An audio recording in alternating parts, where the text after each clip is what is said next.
Bharatiya Janata party के नए विधानसभा चुनाव प्रभारी शिवराज सिंह चौहान और सह प्रभारी असम के सीएम हेमंत बिश्व शर्मा की अगुवाई में प्रदेश कार्यालय में प्रदेश के सांसद, विधायक और तमाम पदाधिकारियों के साथ गहन मंथन किया।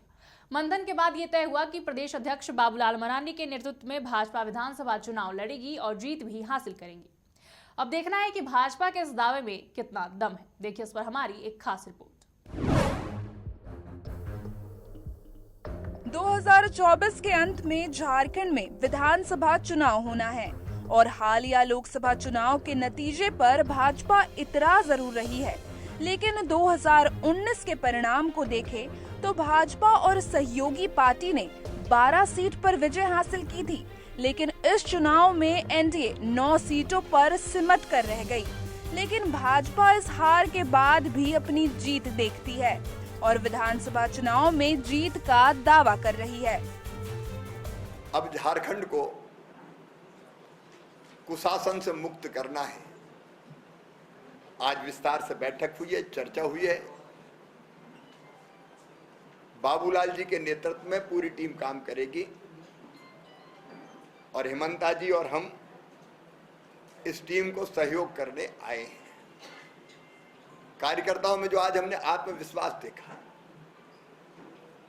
विजय का जो संकल्प देखा, उसके कारण हम पूरी तरह से आश्वस्त हैं कि झारखंड में इस बार फिर भारतीय जनता पार्टी अपनी सरकार बनाएगी।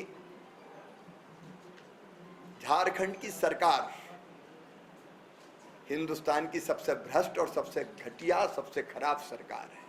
देखिए, जो चुनाव जो 19 का चुनाव है, 19 का विधानसभा का जो चुनाव और अभी का जो चुनाव है, आज आप देखिए ये लोग कितने प्रलोभन देकर लोगों को गुमराह कर करके और हर बार ये जनता में आपस में मतभेद पैदा करके, इस बार तो इन्होंने कहा था कि भारतीय जनता पार्टी की सरकार बनेगी, नरेंद्र मोदी जी प्रधानमंत्री बनेंगे तो आदिवासी ओबीसी का आरक्षण खत्म हो जाएगा। मैं भी ओबीसी समाज से आता हूं।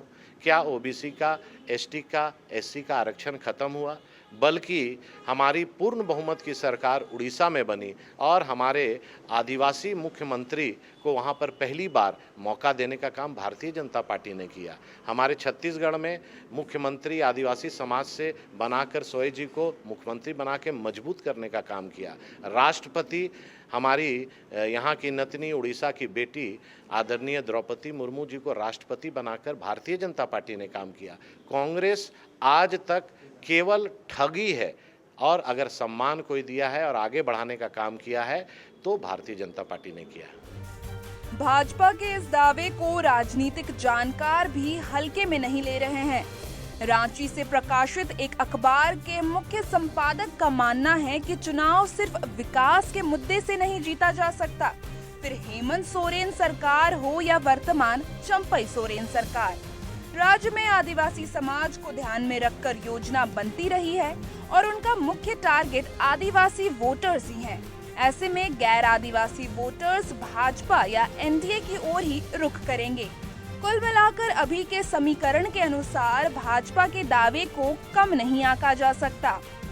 महसूस भी हो रहा था कि केंद्र सरकार काम कर रही, लेकिन जब चुनाव में गए हो, इंडिया साइनिंग की बात लेकर के गए हो, फील गुड की बात जब कहने लगे, जनता ने पूरी तरह से नकार दिया। तो यहाँ विकास के साथ साथ आपके कार्यकर्ता कितने प्रतिबद्ध होकर काम करते हैं, आप कैसे किसी मुद्दे को आप उछालते हैं और वो मुद्दा कितना कारगर होता है। क्योंकि इस बार तो इंडिया गठबंधन ने तो कोई विकास का काम नहीं किया था। जो अचानक से कांग्रेस 50 से पहुंच गई 99 पर, या पहले 150 के बाद ये लोग 243 पर पहुंच गए हैं, तो विकास तो कर रही थी भाजपा, तो उसको वोट आना चाहिए था। वोट विपक्ष को क्यों मिला? तो मुद्दे थे, विपक्ष ने एक मुद्दा उछाला और उस मुद्दे में पूरी तरह से भाजपा के लोग फंस गए। झारखंड में बीजेपी चुनावी शंखनाद कर दिया है और साथ ही जीत के दावे भी कर रही है। हालांकि जानकारों की माने तो उनकी ये जो दावे हैं वो कोरा नहीं है, लेकिन कुछ बिंदुओं पर काम करने की नसीहत जरूर दे रहे हैं। अब देखना है कि बीजेपी की इस दावे को कितना बल मिलता है, ये समय ही बताएगा। कैमरा पर्सन नवल प्रसाद के साथ संजीव सिन्हा, समाचार प्लस, रांची।